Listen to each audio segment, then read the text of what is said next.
কত সুন্দর একটা বিল্ডিং। ও ডিজাইনটা কিন্তু সেরা করা হয়েছে। আসসালামু আলাইকুম। ও আঙ্কেল তো সেরা একটা গেট আপ নিয়ে দাঁড়িয়ে আছে বাইক নিয়ে, কত কষ্ট করে ডিউটি করতেছে। চট্টগ্রাম ফ্লাইওভার যেটা বলতেছিলাম, ফ্লাইওভার মানে এক শান্তির জায়গা, ফ্লাইওভার মানে এক যানজট থেকে মুক্ত রাস্তা। আমি যদি এখন নিচ দিয়ে যেতাম, আমি নিচ দিয়ে গেলে ধরেন আমার মিনিমাম 1 ঘন্টা। ফ্লাইওভার মানে এক শান্তির রাস্তা, ফ্লাইওভার মানে এক কত সুন্দর একটা বিল্ডিং। ও ডিজাইনটা কিন্তু সেরা করা হয়েছে। বুঝলাম না জায়গা জায়গায় পুলিশ কী জন্য দাঁড়িয়ে আছে দেখতেছেন।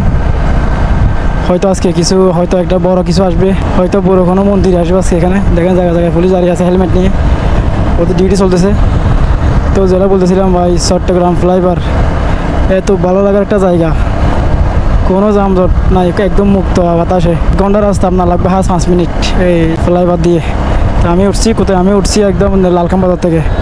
লালখান বাজার থেকে আমি একদম 2 নম্বর গেটের পরে গিয়ে নামবো। দেখেন এখন আমি আছি, মনে হয় এখন আছি আমি জিসির মোড়, হয়তো জিসির মোড় আছি। জিসির মোড়ে সারমার কোথায়, সারমার তো এদিকে আছে, 2 নম্বর গেট আছি। ও সবগুলো ভাড়া মারতেছে বাইক নিয়ে, কিন্তু আফসোস আমরা ভাড়া মারতে পারি না, আমাদের সেই ক্ষমতাটা নাই। এই যে বোল্ট আরেকটা যাইতেছে, ব্ল্যাক কালার বোল্ট আরেকটা যাইতেছে। আসসালামু আলাইকুম। ও আঙ্কেল তো সেরা একটা গেট আপ নিয়ে দাঁড়িয়ে আছে বাইক নিয়ে। তো দেখেন আজকে হয়তো বড় একটা কিছু আসবে। হ্যাঁ আমি এখন আছি জিসির মোড়ের পরে সানমার। এই দেখেন সানমার, এটা হচ্ছে সানমার বড় টাওয়ার, এটা হচ্ছে ছোটো টাওয়ার সানমার। আপনার এই ছোটোটা হচ্ছে মার্কেট, এটা মনে হয় 6 তলা, আর এটা হচ্ছে 10 তলা সানমার। আমরা এখন জিসির মোড়। তো যেটা বলতেছিলাম ফ্লাইওভার, হ্যাঁ ফ্লাইওভার মানে এক শান্তির জায়গায়, যেটা বলছিলাম এটার মধ্যে আপনি একদম মন খুলে সুন্দর করে রাইড করতে পারবেন, কোনো প্যারা নাই, একদম চিলভাবে। কত সুন্দর যানজট মুক্ত রাস্তা। ওই দেখেন বাইক আটক করছে পুলিশ। এটা হয়তো কোনো একটা রং সাইডে চালার কারণ, অথবা সিগন্যাল মানা নাই এই জন্য আটক করছে এরকম।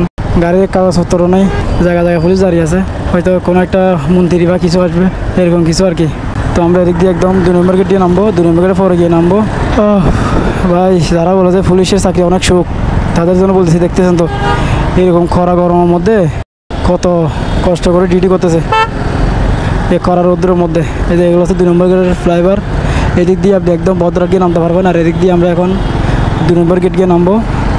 ডবল এরপরটা হচ্ছে আপনি এদিক দিয়ে আসবেন, আর নিচেরটা আমরা এদিক দিয়ে যাবো। তো আমি ফার্স্ট টাইম, হয়তো এর আগে একবার আসছিলাম এদিক দিয়ে। তো আপনার চট্টগ্রাম শহরে বাইক রাইড করতে গেলে ভাই অতিরিক্ত রাস্তা চিনতে হবে, যে সিবাসাবা গল্লি। আমি যখন রাইড করি তখন আমি নিজে হারে যাই কোন দিক দিয়ে কোথায় যাব, এরকম অবস্থা। তো আমরা এখন এদিক দিয়ে অক্সিজেন মোড়ে নিয়ে দিয়ে আসবো, এই জন্য আমরা দেখি অক্সিজেন মোড় গিয়ে পৌঁছাবো। তো আমি এখন ফ্লাইওভার দিয়ে নামতেছি দেখতেছেন। তো এটাই কি ফ্লাইওভার মানে এক শান্তি, ফ্লাইওভার মানে এক সুখের ছায়া। আমি মিনিমাম হয়তো 4 মিনিট 5 মিনিট হবে আর কি, কোথা থেকে একদম দেওয়ানহাট থেকে লালখান বাজার থেকে চলে আসছি। ঢাকার লালখান বাজার থেকে একদম লালখান বাজার হয়তো দেওয়ানহাট থেকে একদম চলে আসছি কোথায় 2 নম্বর গেলে পরে দেওয়ান বলতে গেলে। আমি যদি নিচ দিয়ে আসতাম মিনিমাম আমার 1 ঘন্টা লাগতো, 1 ঘন্টা এই রাস্তাটা। ইন্ডিয়া তো কিন্তু ফ্লাইওভার এত একটা মজার জিনিস। কিন্তু মাঝে মধ্যে যখন দেখি ফ্লাইওভার জাম থাকে, হ্যাঁ আপনারা বলতেছেন এখন ফ্লাইওভার কি জাম থাকে নাকি? ও ভাই এটা বলি না, ফ্লাইওভার কিন্তু অতিরিক্ত জাম থাকে যখন আপনার মুরাদপুর বদরাটের দিকে একটা ফ্লাইওভার আছে, যেটা ফ্লাইওভার বদরাটের মধ্যে নামছে, আর একটা দিকে আপনার নতুন ব্রিজের দিকে। ওরে ভাই ওখানে যে জাম, ওখানে বিকাল আসলে 4টা 5টার পরে যে জামটা থাকে একদম হাঁপিয়ে যায়। আমি বাড়ি থেকে আসার সময় প্রত্যেক সময় এখানে জাম থাকে। হয়েছে আজকে ভিডিওটা এতটুকুই, যেটা ছিল আমার ভিডিওটা ছিল ফ্লেভার নিয়ে। ভালো লাগলে লাইক কমেন্ট করে পাশে থাকবেন, ধন্যবাদ।